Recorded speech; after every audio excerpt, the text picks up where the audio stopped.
I'm in Airdrie, just north of Calgary, and this is an old Canada Post office. It's been closed for 14 years, but it might soon get a new lease on life. The Liberal government wants to, quote, unlock some of these old Canada Post locations for housing.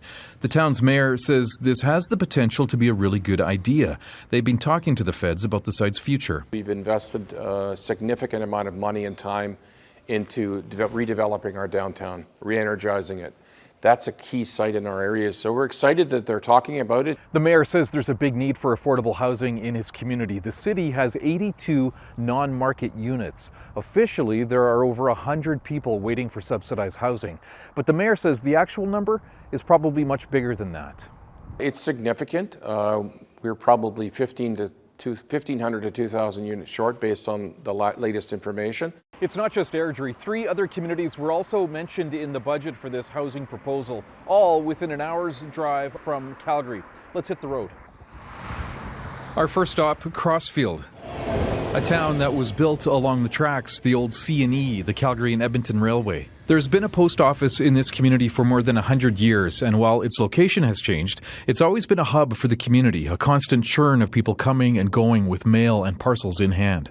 This is where you see or run into most of your neighbors and see them, and this is where you come down to get all of our Amazon packages and whatnot. So yeah, and it's in the middle of town. It's part of the main street. I heard that Canada Post is struggling financially, but to close up the post office in small towns, that won't work for a lot of people. Now, the government has said that Canada Post services will be maintained in locations where a post office building could be leveraged for housing. Canada Post isn't saying a whole lot about this plan. In an email to the CBC, it says, quote, in collaboration with Canada Lands Company, we have agreed to undertake an assessment of our properties to explore their viability for alternate use, including as residential properties.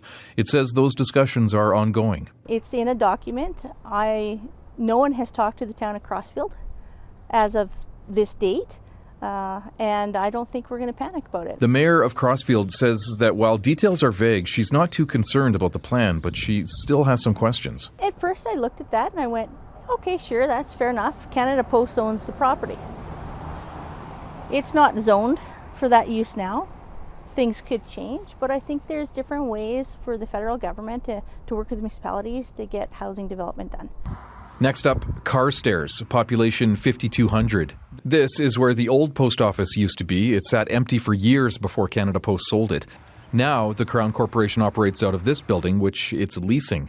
The mayor was perplexed as to why the community was mentioned in the federal budget, considering Canada Post, he says, no longer owns property in town. Our last stop, Didsbury. There is construction happening at the local post office. The building is being expanded for postal services. The mayor here is also surprised her community is on the list. But what's not surprising is the need for affordable housing. Well, actually, affordable everything.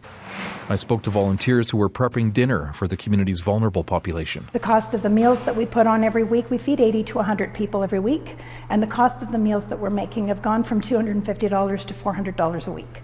So just because of the grocery increases, it has been really expensive. So if you're thinking about a person on AISH at $1,800 a month, but your cheapest rent just for a room in a place that maybe has a toilet is almost $1,000 a month. There's not enough housing, which has made what is available go really high. Andrews isn't sure what the government is cooking up with the post office housing plan, but she says there's lots of demand for affordable housing.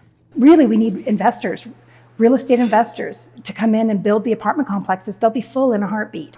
Back in Airdrie, talks between the city and the federal government are happening. Sometimes the process takes a while. You're not always talking to the right people, but I think we have the right people we're talking to now to move the project forward. Giving the mayor hope this long abandoned site could be brought back to life in some way. Brian Labby, CBC News, Airdrie.